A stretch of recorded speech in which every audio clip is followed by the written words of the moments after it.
Alright, what is up, my guys and geeks? We all know the story of Voldemort's original downfall, how he heard the prophecy, chose to go after Harry Potter, went to the Potter's household after getting the location from Peter Pettigrew, their secret keeper, and then struck down James Potter, who was wandless and defenseless, before going upstairs and defeating Lily Potter and attempting to kill baby Harry before his curse rebounded on him due to sacrificial love, killing Voldemort's prime body and making Harry a Horcrux with a part of Voldemort's soul. Yes, my soul is Harry Potter. But today I got to thinking about what if the scenario was changed just a little. What if instead of Lily dying to protect Harry, it was James who cast sacrificial love to protect both Lily and Harry? Today we discuss.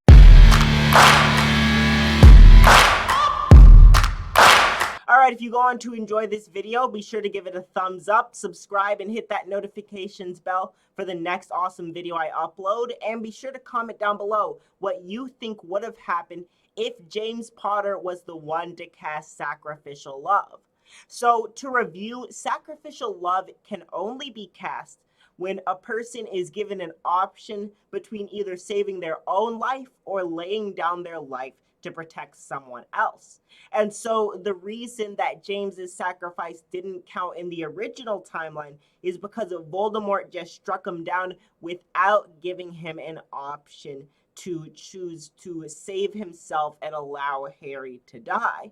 And usually the only reason that Lily is given a chance to cast sacrificial love is because Snape specifically requests that she be protected.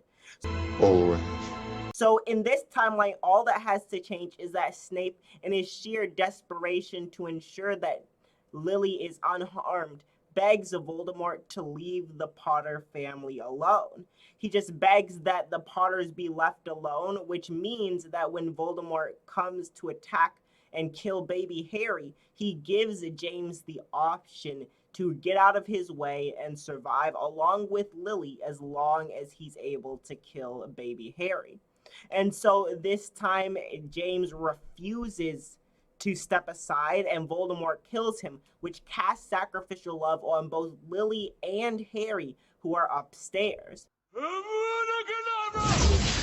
So this time when Voldemort goes upstairs and wrestles his way past Lily and attempts to cast the Avada Kedavra curse on Harry before Lily can stop him, the curse again rebounds, this time due to James's sacrifice, kills prime Voldemort, and still in this case the Horcrux latches on to baby Harry, just because he's much more open and receptive and less able to defend himself against any kind of magical intrusion because he's a baby. Harry, Mama loves you. Dada loves you.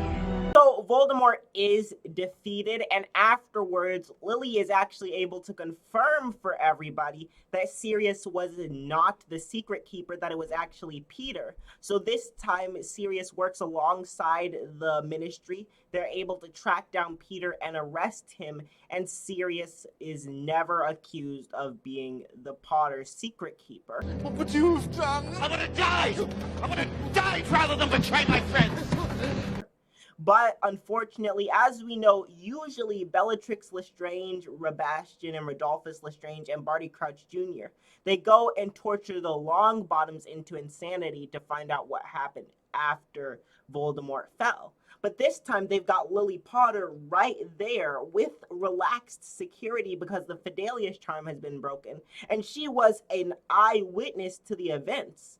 So they go and attack Lily Potter while she's undefended during this short window of adjustment time after Peter's arrest, and they torture her into insanity, which leaves baby Harry a virtual orphan in this universe, but he does still have his mother alive, and this time he's actually taken in not by the Dursleys, but by Sirius Black.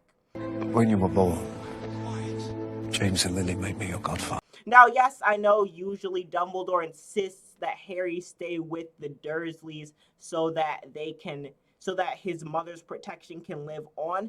But first of all, in this instance, the protection would just live on with Lily herself. And second of all, I think Dumbledore, considering that the godfather of Harry Potter, the person that Harry's parents specifically wanted him to live with, is right there and not in any sort of trouble or suspicious at all, I think Dumbledore would allow Sirius to raise Harry. This also means that Neville is still able to be raised by his parents and overall lives a much happier life. And this time Harry grows up knowledgeable about the wizarding world and much more confident in himself, as he's kind of inherited that strong, self-assured nature from Sirius Black. But still, he's a good person at heart. He's still the same good kid at heart. So he does end up befriending Ron and Hermione on the Hogwarts Express and still ends up turning down Draco Malfoy's offer of friendship. Although I'd like to think this time Malfoy's not quite as upfront nasty, because he's trying to worm his way into Harry's friend group, because he knows that this is Harry Potter from the moment, because Harry's been a part of the wizarding world and Draco would of course know what he looks like. But I would like to think Harry, just because of his own prejudice against Slytherins and because Sirius dislikes the Malfoys, he still turns down Draco's offer of friendship, albeit for less altruistic purposes. I think I can tell the wrong sort for myself, thanks. And I considered that Harry might be sorted into Slytherin in this version, just because he's a lot more ambitious and confident in himself. Not Slytherin, eh? Are you sure? But I still think, considering he grew up with Sirius Black, who we know had like the strong desire to break his family's pattern of being put in Slytherin, I think just because of how negative Sirius is towards Slytherin and how positive he is towards Gryffindor, in this version Harry not only requests to not be put in Slytherin, but specifically requests that he be put in Gryffindor, and the Sorting Hat honors his request. Gryffindor! At first, the first couple of books, their events still play out. Quirrell still tries to get the Philosopher's Stone and is stopped by Harry and his friends.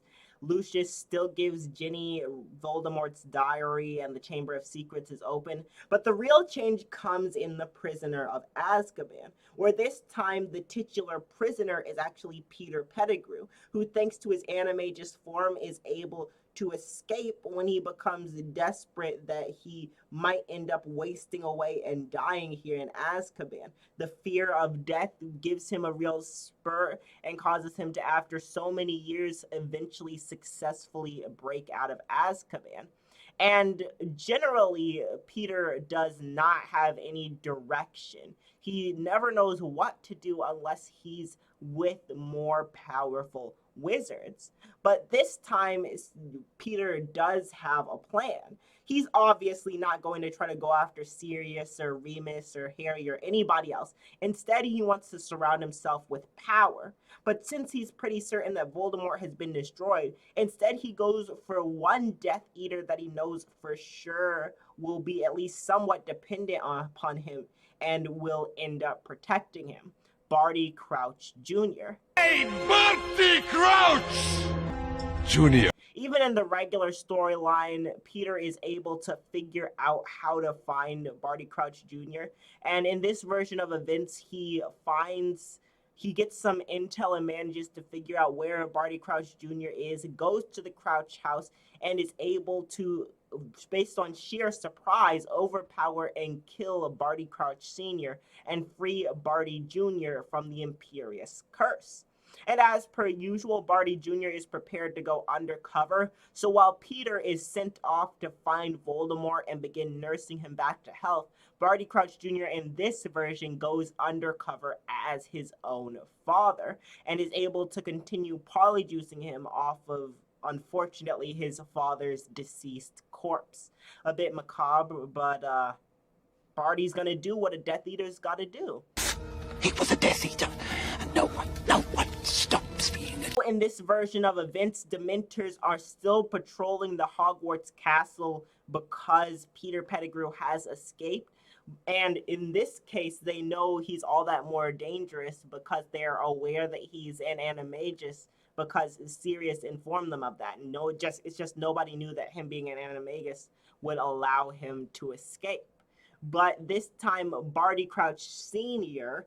goes along with the Dementors to Hogwarts in order to provide security and help oversee the Dementors. We know Dumbledore was already particularly on edge about having Dementors on Hogwarts grounds and wanted them to be controlled in the main timeline. And so in this version, where Harry's a lot more confident and less likely to listen to rules and more likely to just do whatever he wants, Harry!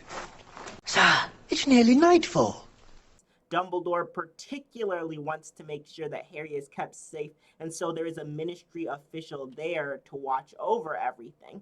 But secretly, the plan of Barty Crouch Jr. is to carry out what Voldemort's original plan was in the Goblet of Fire, and to get Harry to Voldemort in order to have Voldemort be fully resurrected, which is much more important in this scenario because Peter has just begun nursing Voldemort back to health. And if they want to actually be able to make some moves before Peter is tracked down, Voldemort needs to be brought back as quickly as possible. They can't afford to wait for any future events that might be more to their favor, like a hypothetical Triwizard tournament next year. In this version of events, Barty Crouch Jr. has to figure out a way to be able to get Harry to touch something and take a portkey to where Voldemort is without anybody realizing that it was him that did it. Because if he can maintain his cover as Barty Crouch Sr., that'll be crucial to having an inside man at the Ministry going forward. So this time, Barty thinks very creatively, and he sends Harry a broom under the guise of it being a gift from Sirius. So of course Harry thinks that this is Sirius just sending him the firebolt so that he can keep playing Quidditch and being a wonderful Quidditch star. But when he touches the broom, which is delivered by Al, he's taken off to the graveyard, where Voldemort returns as normal, but this time there's nobody along with him. Cedric's obviously not with him, so Harry just is able to escape using Priori Incantatem, and it's the ghosts of his parents that end up fighting Voldemort and allowing Harry to escape, which I like to think is much more poignant in this version because he's able to get just some one-on-one time with his parents, as opposed to Cedric and Bertha Jorkins and Frank Bryce all being muddled up and keeping him from really having a personal moment with his parents as soon as they escape from the wand. Let's go! Let's go! But Harry returns to Hogwarts as per usual, but this time with no idea who sent him the portkey. So Barty Crouch Jr. goes undetected even as Harry begins telling people that Voldemort has returned. But Cornelius Fudge, ever the one to hold on to his power and refuse to believe anything Harry says, continues to slander Harry and Dumbledore and insists that Voldemort is not back, which leads us into Harry's 4th year at Hogwarts. During Harry's 4th year, Barty Crouch Jr. has to think, because the plan was for Voldemort to kill Harry. Nobody was supposed to know that Voldemort was back yet. He was supposed to have time to continue gathering his followers, break who he could out of Azkaban, and formulate a plan before anything happened. So this time, Barty Crouch Jr., thinking on his feet, is forced to come up by himself with the plan to put Harry's name in the Goblet of Fire, hoping that it can work out in some way. And ultimately, Barty does learn about Voldemort's overall interest in the prophecy, and together they have the idea to lure Harry to the Hall of Prophecies. But of course, this time Voldemort is not as much aware of the mind link between himself and Harry as of yet, and Dumbledore is, as usual, taking steps to ensure that nobody realizes that Harry and Voldemort are linked and that Voldemort himself doesn't realize this. So Harry is manipulated and pushed through the Triwizard task by Barty Crouch Jr., who has a much easier time encouraging and propelling forward Harry this time, since he's under the guise of one of the organizers and judges of the tournament, as opposed to just being one of Harry's teachers. But as per usual, Barty Jr. is able to get Harry to touch the trophy. And in this timeline, for inexplicable reasons, it's Crumb instead of Cedric who ends up touching the trophy along with Harry. And they're both transported to the Hall of Prophecies. And Harry, who's been seeing visions of this hall in his brain all throughout the school year, even though he doesn't realize that it's because Voldemort is linked to him, he's instantly curious and can't resist the temptation to pull down the prophecy with his name on it. You know, you really should learn to tell the difference between dreams and reality. But as soon as he does, Death Eaters instantly surround them. They strike down Crumb with Avada Kedavra instantly, and Harry is surrounded. But by this point, Dumbledore has realized that Harry hasn't emerged from the maze. They found Fleur and Cedric, both obviously attacked. Cedric still dazed from the Imperius curse, and Fleur obviously having been struck down by a mind-controlled Cedric. And he immediately mobilizes the order to go and try to find Harry.